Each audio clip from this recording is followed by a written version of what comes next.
یہ ہے، یہ وہ عقیدہ ہے کہ اولیاء قبروں میں زندہ ہیں، جانتے ہیں، سب کچھ سمجھتے ہیں۔ صرف تمہیں جھنجھوڑنا مقصود ہے بھائیوں، صرف تمہیں جگانا مقصود ہے سوئے ہوئے سلفیوں، صرف تمہاری غیرت کے نیچے ایمان کی آگ جلانا مقصود ہے اہل حدیثوں۔ ملفوظات احمد رضا میں حضرت جی لکھتے ہیں انبیاء اپنی قبروں میں زندہ ہیں، صرف زندہ ہی نہیں ان کی بیویاں پیش کی جاتی ہیں جس سے شاباشی کرتے ہیں۔ انا للہ و انا الیہ راجعون۔ ایک حالت میں لکھا شاباشی فرماتے ہیں، اور انبیاء کی حیات کیسی ہے؟ برزخی نہیں ہے، دنیا میں موجود ہے، جسم کے ساتھ موجود ہے، کیونکہ سرکار خود فرماتے ہیں کہ جو میری قبر پر کھڑے ہو کر سلام کرتا ہے میں خود سنتا ہوں۔ ابھی بھی زبان پر یہ جملے رکھو گے جو جہاں لگا ٹھیک لگا، ایک دن مرنا ہے۔ آپ کے ماتھوں پہ پڑے ہوئے بل مجھے بھی برے لگتے ہیں، یوں کے بار بار آنے کا مجھے بھی شوق ہے، اور میں بھی جانتا ہوں کہ آپ ناراض ہوگے تو دوبارہ نہیں بلاؤ گے، لیکن میں یہ بھی جانتا ہوں جس منبر پہ بیٹھا ہوں اس کا حساب مجھے قیامت کے دن رب کے سامنے بھی دینا ہے۔ اگر آپ پہلی مرتبہ ہماری چینل پر تشریف لائے ہیں پلیز سبسکرائب کر لیجئے۔ میں دبئی میں ایک دفعہ درس دے کے ایک جگہ سے نکلا، ایک مولوی صاحب اللہ اسے ہدایت دے سائیڈ پہ کھڑے ہوئے، اس نے مجھے خوشبو دی، شیخ آپ کے لیے ہدیہ ہے، ویسے بھی حدیث میں ہے کہ خوشبو کا ہدیہ رد نہیں کرنا چاہیے۔ میں نے لے لی اور میں صبح اٹھا نیند پوری کر کے، اور میں نے صرف اس کا ڈھکن کھولا، یوز نہیں کی، میں نے لگائی نہیں، صرف ڈھکن کھول کے میں نے سونگھی ہے، اور میں 4 گھنٹے کے لیے بستر پہ بے ہوش ہو گیا۔ مجھے نہیں پتا اس نے کیا ظلم بھر کے بھیجا تھا۔ میں نے سب سے پہلے اسے اٹھائی، جب ہوش آئی تو وہ کچرے میں پھینک کے آیا۔ وہ دن آج کا دن، اچھا بھلا دیندار بھائی بھی میرے سامنے آتا نا ہدیہ دینے تو میرے جو ساتھ کھڑا ہوتا مجھ سے بڑھنا پائی تو لے لا، مینوں نہیں چاہیے۔ جس کے تعارف نہ ہو، دوستی نہ ہو، واقفیت نہ ہو، اس کے ہدیے قبول کرتے ہو؟ اللہ کے لیے اعلی مثال۔ اور جو رب کو نہیں پہچانتا رب اس کی نیکی قبول کرے گا؟ جو لا الہ الا اللہ کو نہیں جانتا، جو کبھی یا علی مدد کے نعرے لگاتا ہے، کبھی یا رسول اللہ مدد کے نعرے لگاتا ہے، کبھی بہاول حق بیڑا دھک کے نعرے لگاتا ہے، کبھی رسول کریم کو نور من نور اللہ سمجھتا ہے، کبھی قبروں پہ آ کے مردوں کو داتا اور مشکل کشا سمجھتا ہے، کبھی قبروں کا طواف کرتا ہے، کبھی قبروں کی مٹیاں چاٹ کر سمجھتا ہے آج کے بعد ساری بیماری ختم ہوگی، کوئی پیر کا تھوک چاٹ کے سمجھتا ہے، کوئی قادری صاحب کے پسینے والے ٹیشو جیب میں رکھ کے سمجھتا ہے جنت کی مجھے نعمتیں مل گئی ہیں، اس کا اللہ کوئی رشتہ نہیں ہے، اللہ اس کی نیکی کیسے قبول کرے گا؟ تم نے یہ گمان کیا ہے اللہ نے تمہیں بیکار پیدا کر دیا، فَحَسِبْتُمْ أَنَّمَا خَلَقْنَاكُمْ عَبَثًا وَأَنَّكُمْ إِلَيْنَا لَا تُرْجَعُونَ۔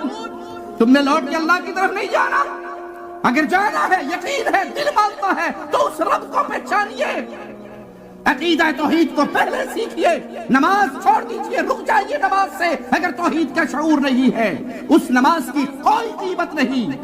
میرا جملہ خطرناک ہے، جانتا ہوں، کڑوا ہے، جانتا ہوں، لیکن حکیموں سے دوستی ہے تھوڑی سی، یہ بھی جانتا ہوں کہ شوگر کے مریض کو میٹھے چمچے دو گے چھیتی مرے گا، نیم کی گولی دو گے انشاءاللہ ٹھیک ہوگا، کڑوا جملہ ہے، جانتا ہوں۔ اگر نماز پڑھ رہے ہو توحید کو نہیں سمجھتے، اس نماز کی کوئی قیمت نہیں۔ اگر روزے رکھ رہے ہو توحید کو نہیں سمجھتے، پیارے حبیب مدینے میں آئے تو دیکھا یہودی روزہ رکھ رہے ہیں عاشوراء کا، کہا یہ کیسا روزہ ہے؟ کہا آج اللہ نے فرعون کو ہلاک کیا تھا، موسیٰ علیہ السلام کو نجات ملی تھی، شکرانے پہ رکھتے ہیں۔ فرمایا موسیٰ تو میرا بھائی ہے، میں زیادہ حقدار ہوں کہ اس شکر پہ میں بھی روزہ رکھوں۔ نہ روزوں کی قیمت، نہ حج کی قیمت، نہ زکوٰۃ کی قیمت، نہ صدقے کی قیمت، نہ مسجد بنانے کی قیمت، نہ یتیم کی کفالت کی قیمت، نہ بیوہ کے سر پہ دوپٹے دینے کی قیمت، نہ سیلاب زدگان کی مدد کی قیمت، جب تک لا الہ الا اللہ کو سمجھ نہیں لیتے۔ یہ توحید ہے، یہ بنیاد ہے، یہ اساس ہے۔ اور توحید سمجھ آ جائے، توحید سمجھ آ جائے، نیک عمل کرنے کا وقت نہ بھی آئے اور بندہ توحید کو سمجھتے ہی مر جائے، اللہ کی قسم جنت کے دروازے کھل جاتے ہیں۔ مجھ سے دلیل مانگو۔ چرواہا دیکھتا ہے پیارے حبیب صلی اللہ علیہ وسلم، پوچھتا ہے کیا پیغام ہے آپ کا؟ فَقُولُوا لَا إِلَهَ إِلَّا اللَّهُ، اللہ کی الوہیت، میری رسالت تسلیم کر لو۔ نتیجہ نکلے گا کیا؟ ملے گا کیا؟ جنت۔ کہ مجھ جیسا غلام، بکریوں کا چرواہا، میں بھی جنت میں چلا جاؤں گا؟ کہاں تو بھی چلا جائے گا، بکریوں کا کیا کروں؟ کہاں دے واپس چھوڑ دے، بھیج دے، اپنے گھر چلی جائیں گی۔ بکریاں ہانک دی، لا الہ الا اللہ کا اقرار کیا، مارکا گرم تھا، میدان میں اترا، اللہ نے پہلے حملے میں قبول کر لیا۔ پیارے حبیب نے فرمایا تھوڑا سا عمل کر کے رب کی بہت بڑی جنتوں کا وارث بن گیا۔ یہ توحید ہے بھائی، یہ ایمان ہے بھائی۔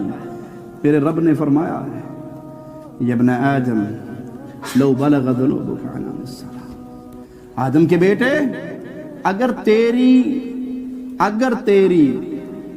گناہوں کی گٹھڑی اتنی بڑی ہو جائے، زمین و آسمان کے اس خلا کو بھر کے آسمان سے جا لگے، پھر تیری اور تیرے رب کی ملاقات ہو، ثم لقیتنی، پھر ہماری لقاء ہو، ملاقات ہو، ساری قسم کے گناہ موجود ہیں، ساری قسم کے گناہ، لیکن اس میں ایک شرک اکبر والا گناہ ہے۔ تو نے مردوں کو داتا نہ سمجھا، تو نے بابوں کے بارے میں یہ نہ سمجھاؤ۔ فضائل درود کے اندر بابا جی لکھتے ہیں ایک شخص گیا، اس کی ماں مر گئی، پیٹ پھول گیا، منہ کالا ہو گیا، بڑا پریشان ہوا کہ یہ میرے اوپر کیا مصیبت آ گئی۔ اچانک حجاز سے ایک بادل آیا، بادل نیچے اترا، بادل میں سے بندہ بن گیا۔ اس بندے نے ماں کے منہ پہ ہاتھ پھیرا، پیٹ پہ ہاتھ پھیرا، جسم پہ ہاتھ پھیرا، ماں ٹھیک ٹھاک ہو گئی۔ وہ جانے لگا تو میں نے روک لیا، کہا بھائی تو کون ہے جس نے میری اور میری ماں کی مصیبت کو دور کر دیا؟ کہا تو نے نہیں پہچانا؟ کہا نہیں میں نے تو نہیں پہچانا۔ کہا تیرا رسول محمد ہوں۔ نعوذ باللہ ثم نعوذ باللہ، میں تیرا رسول محمد ہوں صلی اللہ علیہ وسلم، پیارے نبی جس نے زندگی بھر نہ محرم عورت کی طرف نگاہ نہیں اٹھائی۔ آنے والی آئی تھی اور سمجھتی تھی کہ شاید جیسے مردوں کے ہاتھ پہ ہاتھ رکھ کے بیعت ہوتی ہے، شاید یہاں عورتوں کا بھی وہی معاملہ ہو۔ ہاتھ بڑھایا تھا، چادر کے پیچھے سے صدیقہ کائنات فرماتی ہیں میرے مصطفیٰ کی نظر انگلی کے پوروں پہ پڑی تھی، چہرہ مبارک بدل لیا تھا، پھیر لیا تھا، اور کہا تھا عائشہ اس سے کہو اپنے ہاتھ کو پیچھے کر لے، محمد نام محرم عورت کی ہاتھ پر بھی نظر نہیں ڈالتے صلی اللہ علیہ وسلم۔ اور یہاں تم سمجھتے ہو کہ نبی کریم آئے وفات کے بعد اور تیری ماں کا پیٹ پھولا اور نبی نے پورے جسم پہ ہاتھ پھیرا اور ماں ٹھیک ہو گئی؟ یہ رسول صلی اللہ علیہ وسلم اس طرح دنیا پہ آ کے لوگوں کی مدد کرنے پہ قادر ہوتے تو مجھے بتاؤ جب عثمان قید کر دیے گئے تھے رسول کریم کیوں نہ آئے؟ جب عمر پیارے نبی کی مسجد کے محراب میں شہید کر دیے گئے تو یہ نبی کیوں نہ آئے؟ جب سیدنا علی کو شہید کیا گیا، جب حسنین کریمین کو شہید کیا گیا، جب عائشہ و علی رضی اللہ عنہما کی فوجیں آمنے سامنے ہو گئی، محمد کریم کیوں نہ آئے؟ تیری ماں کے لیے تو آ گئے، حسن و حسین کی ماما کے لیے کیوں نہ آئے؟ فاطمہ 6 مہینے زندہ رہی میرے نبی کی وفات کے بعد، لکھنے والے لکھتے ہیں 6 مہینے میں ایک مرتبہ کسی نے فاطمہ کے لبوں پہ مسکراہٹ نہیں دیکھی، میرے رسول اس کو ہنسانے کے لیے کیوں نہ آئے؟ آج تو مولویوں نے کس سے گھڑ لیے؟ ہمارے پاکستان کے قادری صاحب ہیں خوابوں کے شہزادے، وہ کہتے ہیں کہ ہمارے بابا جی تھے، ان کے پاس لوگ حدیثیں ٹھیک کروانے آتے تھے اور وہ سر سٹ کے بیٹھے ہوتے تھے، حدیث سنتے رہتے تھے، جو حدیث صحیح نہ ہوتی سر اٹھا کر منڈی ہلا دیتے تھے، یہ ٹھیک نہیں ہے۔ طالبہ سمجھ جاتے تھے کہ اس حدیث میں گڑبڑ ہے۔ ایک روایت بچوں نے پڑھی، طلبہ نے پڑھی، اس نے سر اٹھایا، گردن ہلائی، گردن ہلانے کے بعد لڑکوں نے بحث شروع کر دی، کس کے تو سارے راوی ثقہ ہیں، کوئی ضعیف نہیں، کوئی کذاب نہیں، یہاں تو سند کے اعتبار سے بالکل صحیح سند والی روایت ہم نے پڑھی ہے۔ تو حضرت جی فرمانے لگے سندوں میں پھرنے والوں تمہاری سند کو دیکھوں یا صاحب سند کو دیکھوں؟ وہ سامنے رسول اللہ صلی اللہ علیہ وسلم کھڑے ہیں اور فرما رہے ہیں کہ میں نے یہ روایت ارشاد نہیں فرمائی۔ انا للہ بڑے میاں چھوٹے میاں سبحان اللہ، قادری صاحب ایک شاگرد ہیں، وہ کہتے ہیں کہ پیر صاحب ہمارے گھمکول والے زندہ پیر، ان کے پاس ایک ہمارے اپنے مولوی صاحب جا کے شیخ الاسلام کے خلاف باتیں کرنے لگے تو گھمکول والے پیر صاحب سنتے رہے، خاموش رہے۔ جب اس کی ساری باتیں پوری ہوگی تو کہا اچھا یہ بتاؤ، میں دن میں 2 مرتبہ مدینہ شریف جاتا ہوں، دن میں 2 مرتبہ مدینہ شریف جاتا ہوں، اور وہاں نبی صلی اللہ علیہ وسلم کی کچہری لگتی ہے، آپ تشریف رکھتے ہیں، مجمع لگتا ہے، اور مجھے دن میں صرف 2 دفعہ آپ کی زیارت کا موقع نصیب ہوتا ہے۔ میں جب جاتا ہوں تو شیخ الاسلام قادری صاحب وہیں پہ تشریف فرما ہوتے ہیں، میرا ٹائم ختم ہو جاتا ہے، مجھے نکال دیا جاتا ہے، قادری وہیں بیٹھا ہوتا ہے، مجھے نہیں پتا یہ وہاں سے اٹھتا بھی ہے یا نہیں اٹھتا، تمہاری مانوں یا اس کچہری کی مانوں؟ میں کہتا ہوں اس پہ میں کچھ نہیں کہتا، صرف عقل مندوں سے ایک سوال کرتا ہوں، جو حالت ایمان میں رسول اللہ کی مجلس میں چلا جائے وہ کون ہوتا ہے؟ جی راضی رہو گے کہ اگر آج سے ہم بھی قادری صاحب شیخ الاسلام کو رضی اللہ تعالی عنہ کہنا شروع کر دیں؟ کوئی بندہ راضی ہوگا؟ ان کے اپنے راضی ہوں گے؟ اور میں کہتا ہوں جو نبی کی مجلس میں جائے اور رضی اللہ نہ بنے وہ کون ہوتا ہے؟ پھر کہو ابو جہل دی پارٹی جو ہے، یا اسے کافر مانو یا صحابی مانو، تیسری تو قسم ہی نہیں رہی، یا منافق مانو۔ یہ ڈھکوسلے بنا لیے چندہ کھانے کے لیے لوگوں سے۔ ارے بابا تیرے دیدار کے لیے تو پیارے نبی مدینہ میں کچہریاں لگا لے، اور جب حسن آئے حسین آئے پیارے نبی کو سلام پڑھ کے جانے لگے کوفے کے لیے، مصطفیٰ نے وہاں کچہری لگا کے اپنے نواسے کو نہ روکا؟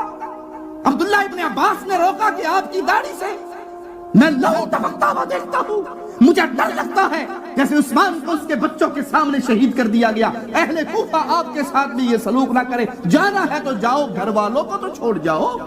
عبداللہ ابن عباس منتیں کر رہے ہیں، ابن عمر منتیں کر رہے ہیں، پیارے نبی نے کچہری کیوں نہیں لگا لی؟ یہ بدعقیدگی ہے، یہ وہ عقیدہ ہے کہ اولیاء قبروں میں زندہ ہیں، جانتے ہیں، سب کچھ سمجھتے ہیں۔ ملفوظات اعلیٰ حضرت میں لکھا ہے صرف تمہیں جھنجھوڑنا مقصود ہے بھائیوں، صرف تمہیں جگانا مقصود ہے سوئے ہوئے سلفیوں، صرف تمہاری غیرت کے نیچے ایمان کی آگ جلانا مقصود ہے اہل حدیثوں۔ ملفوظات احمد رضا میں حضرت جی لکھتے ہیں انبیاء اپنی قبروں میں زندہ ہیں، صرف زندہ ہی نہیں ان کی بیویاں پیش کی جاتی ہیں جس سے شباشی کرتے ہیں۔ الملفوظ میں مجھے یہ عبارت دکھائے، ٹھیک ہے، حضرت نے لکھا شباشی فرماتے ہیں، اور انبیاء کی حیات کیسی ہے؟ برزخی نہیں ہے، دنیا میں موجود ہے، جسم کے ساتھ موجود ہے، کیونکہ سرکار خود فرماتے ہیں کہ جو میری قبر پر کھڑے ہو کر سلام پڑھتا ہے میں خود سنتا ہوں، میں اپنے ظاہر کو دیکھتا ہوں۔ امام جلال الدین سیوطی شرح صدور میں لکھتے ہیں کہ رسول اللہ کو اجازت اور اختیار ہے اللہ کی جانب سے، جہاں چاہے تشریف لے جائیں، اپنے جسم کے ساتھ تشریف لے جاتے، اپنے جسم کے ساتھ سیر فرماتے۔ ہمارا عقیدہ ہے کہ نبی کی روح جسم رسول میں دوبارہ لوٹا دی گئی، ہمارا یہ عقیدہ۔ انا للہ و انا الیہ راجعون۔